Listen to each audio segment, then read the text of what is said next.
नमस्कार दोस्तों, आज की टॉप जॉब हेडलाइंस कुछ इस प्रकार हैं। जीपीएससी में इंजीनियरिंग और मेडिकल के बड़े मौके, यूपीएससी के कई केंद्रीय सरकारी विभागों में भर्ती, defence research and development organisation DRDO के चेस लैब यानी centre for high energy systems and sciences जैसे प्रतिष्ठित संस्थानों में भी नौकरी और भी कई जबरदस्त अपॉर्चुनिटीज हैं।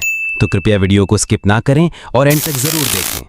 First update, Gujarat public service commission GPSC assistant engineer, medical officer and others. तो दोस्तों, Gujarat public service commission GPSC ने एडवर्टाइजमेंट नंबर्स 132 से 142 2025-26 के तहत 515 वैकेंसीज के लिए नोटिफिकेशन जारी किया है, जिसमें assistant engineer civil, medical officer Ayurveda, town planner और कई अन्य पोस्ट्स शामिल हैं। ये गुजरात सरकार के इंजीनियरिंग, मेडिकल और प्लानिंग फील्ड्स में करियर बनाने वालों के लिए एक जबरदस्त मौका है, पर आपको हिंदी और गुजराती या दोनों लैंग्वेज आनी चाहिए। एलिजिबिलिटी हर पोस्ट के हिसाब से अलग है, जैसे एई के लिए civil engineering degree, MO Ayurveda के लिए आयुर्वेदिक मेडिसिन डिग्री और टाउन प्लानर के लिए अर्बन प्लानिंग डिग्री मांगी गई है। एज लिमिट आमतौर पर 21 से 35 साल है, जिसमें कैटेगरी वाइज छूट दी जाएगी, जैसे SC ST OBC women, PWD ex serviceman etcetera, maximum 45 साल तक। एप्लीकेशन प्रोसेस ऑनलाइन है वाया gpsc-ogs.gujarat.gov.in और आप 9 जुलाई 2025 तक अप्लाई कर सकते हैं। जनरल कैटेगरी के लिए फीस 100 रुपीज़ है, जबकि गुजरात डोमिसाइल के रिजर्व कैटेगरीज और PWD कैंडिडेट्स के लिए फी माफ है।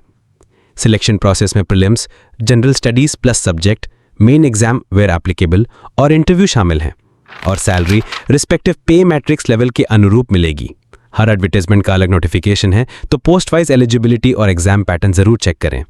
ये एक गोल्डन अपॉर्चुनिटी है गुजरात सरकार के अंदर एक स्ट्रॉन्ग और रिस्पेक्टेड करियर शुरू करने का। Second update, electronics corporation of India limited ECIL senior artisan contractual. तो चलिए अब दूसरा अपडेट की ओर बढ़ते हैं, जो electronics corporation of India limited ECIL ECIL.co.in की तरफ से आया है। ECIL ने एडवर्टाइजमेंट नंबर 11/2025 के तहत कॉन्ट्रैक्चुअल सीनियर आर्टिजन पोस्ट्स के लिए नोटिफिकेशन जारी किया है, जिसमें टोटल 125 वैकेंसीज हैं। ये ITI बेस्ड कैंडिडेट्स के लिए एक बहुत ही अच्छी अपॉर्चुनिटी है। एलिजिबिलिटी में रिलेवेंट ट्रेड्स जैसे इलेक्ट्रॉनिक मैकेनिक, इलेक्ट्रिशियन, फिटर में ITI यानी इंडस्ट्रियल ट्रेनिंग इंस्टीट्यूट सर्टिफिकेट और साफ सुथरे रिकॉर्ड्स के साथ मिनिमम एक्सपीरियंस, जो आमतौर पर लगभग 2 साल होता है, जरूरी है। एज लिमिट आमतौर पर 18 से 30 साल तक होती है और एज रिलैक्सेशन गवर्नमेंट नॉर्म्स के अकॉर्डिंग SC ST OBC को दी जाएगी। एप्लीकेशन प्रोसेस ऑनलाइन है और आप 7 जुलाई 2025 तक ऑनलाइन अप्लाई कर सकते हैं। एप्लीकेशन फी यूजुअली पोस्ट्स के लिए नहीं होती है। सिलेक्शन प्रोसेस में ट्रेड टेस्ट या स्किल टेस्ट और डॉक्यूमेंट वेरिफिकेशन शामिल होता है। सैलरी कॉन्ट्रैक्चुअल बेसिस पे ₹23,368 पर मंथ मिलेगा। Third update, union public service commission UPSC multiple central government posts. अब तीसरे अपडेट की ओर बढ़ते हैं, जो union public service commission UPSC UPSC.gov.in की तरफ से आया है। UPSC ने एडवर्टाइजमेंट नंबर 08/2025 के तहत मल्टीपल सेंट्रल गवर्नमेंट पोस्ट्स के लिए नोटिफिकेशन जारी किया है, जिसमें regional director, legal officer, scientific officer, administrative officer, junior scientific officer, specialist grade 3, manager grade 1, section officer और कई अन्य पोस्ट शामिल हैं, जिसमें टोटल 241 सेंट्रल गवर्नमेंट पोस्ट के लिए नोटिफिकेशन जारी किया है। ये देश के विभिन्न केंद्रीय सरकारी विभागों में विभिन्न डिसिप्लिन्स के लिए एक शानदार मौका है। एलिजिबिलिटी हर पोस्ट के लिए अलग अलग है, जैसे लीगल ऑफिसर के लिए LLB और इक्विवेलेंट डिग्री, साइंटिफिक ऑफिसर के लिए BTech या MSc और स्पेशलिस्ट के लिए MBBS प्लस PG। कुछ पोस्ट के लिए 2 से 10 साल का अनुभव जरूरी है। एज लिमिट पोस्ट के हिसाब से 30, 35 या 50 साल तक हो सकती है और एज रिलैक्सेशन गवर्नमेंट नियम अनुसार SC ST OBC और PWD कैंडिडेट्स को मिलेगी। एप्लीकेशन प्रोसेस ऑनलाइन है और आप 17 जुलाई 2025 तक ऑनलाइन अप्लाई कर सकते हैं। एप्लीकेशन फी जेन OBC EWS मेल कैंडिडेट्स के लिए 25 रुपये है, जबकि SC ST PWD female candidates के लिए कोई फी नहीं है। सिलेक्शन प्रोसेस में एप्लीकेशंस की शॉर्ट लिस्टिंग, उसके बाद रिटन टेस्ट प्लस इंटरव्यू शामिल है। सैलरी पे लेवल 7 यानी 44,900 से लेकर लेवल 13 यानी 2,15,900 तक हो सकती है। तो दोस्तों, चौथा update defence research and development organisation DRDO.gov.in के चेस लैब यानी centre for high energy systems and sciences की तरफ से आया है। DRDO के चेस लैब यानी centre for high energy systems and sciences Hyderabad ने advertisement number CHESRESS 75/75000 APPR by advertisement 3/2025 के तहत 25 अप्रेंटिस पोस्ट्स के लिए नोटिफिकेशन जारी किया है, जिसमें 10 ग्रेजुएट और 15 डिप्लोमा अप्रेंटिस पोजीशंस शामिल हैं।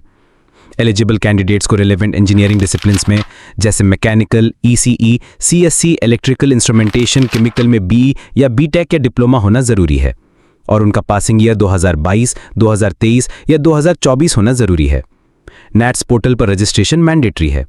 एप्लीकेशन प्रोसेस ऑफलाइन है। फॉर्म और डॉक्यूमेंट स्कैन करके hrd.chass@gov.in पर 15 जुलाई 2025 तक भेजना होगा। कोई एप्लीकेशन फ़ी नहीं है। सिलेक्शन एकेडमिक मेरिट के आधार पर होगा, जिसके बाद डॉक्यूमेंट वेरिफिकेशन और मेडिकल फिटनेस रिक्वायर्ड है। स्टाइपेंड ग्रेजुएट के लिए 9,000 रुपीज़ पर मंथ और डिप्लोमा के लिए 8,000 रुपीज़ पर मंथ होगा। तो दोस्तों, 5वां अपडेट एक बार फिर cement corporation of India limited CCIL.in की तरफ से आया है। CCIL ने एडवर्टाइजमेंट नंबर CO-04/2025 के तहत engineer production, mechanical, civil, mining, instrumentation, electrical, officer material management, marketing, HR, company secretary, राजभाषा अधिकारी और analyst finance and accounts posts के लिए नोटिफिकेशन जारी किया है, जिसमें टोटल 29 वैकेंसीज हैं। ये सेंट्रल PSU में इंजीनियरिंग, फाइनेंस और मैनेजमेंट प्रोफेशनल्स के लिए एक शानदार मौका है। एलिजिबिलिटी में रिलेवेंट इंजीनियरिंग डिग्री या post graduate degree, diploma, CA, ICWI या CS शामिल है। साथ में स्पेसिफिक एक्सपीरियंस भी रिक्वायर्ड होता है। एज लिमिट आमतौर पर 30 से 35 साल तक होती है एज ऑन एप्लीकेशन डेडलाइन, और एज रिलैक्सेशन गवर्नमेंट नॉर्म्स के अकॉर्डिंग SC, ST, OBC और PWD को मिलेंगे। एप्लीकेशन प्रोसेस ऑफलाइन है। आपको ऑफिशियल वेबसाइट से फॉर्म डाउनलोड करके फिल करके रिलेवेंट डॉक्यूमेंट्स के साथ उसके मेंशन्ड ऑफिशियल एड्रेस पर 12 जुलाई 2025 तक शाम 5 बजे तक भेज देना होगा। एप्लीकेशन फीस 100 रुपीज़ है, जबकि SC, ST, PWD, ex serviceman candidates को छूट मिल सकती है। सिलेक्शन प्रोसेस में एप्लीकेशंस की शॉर्ट लिस्टिंग, उसके बाद इंटरव्यू या रिटन टेस्ट अगर ज़रूरी हो तो शामिल होता है।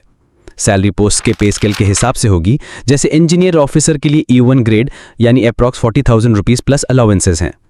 गवर्नमेंट जॉब्स के लिए तैयारी के लिए हमने डिस्क्रिप्शन और कमेंट्स में कुछ शानदार बुक्स रेकमेंड की हैं, जो आप चेक कर सकते हैं। उन लिंक से खरीदने से जॉब हंटर हिंदी को सपोर्ट मिलेगा। बस यहीं तक था आज का एपिसोड। वीडियो अच्छा लगा तो कृपया वीडियो को लाइक करें, चैनल को सब्सक्राइब करें और बेल आइकन दबाएं लेटेस्ट जॉब अपडेट पाने के लिए। मिलते हैं अगला अपडेट में, तब तक के लिए टेक केयर एंड जय हिंद।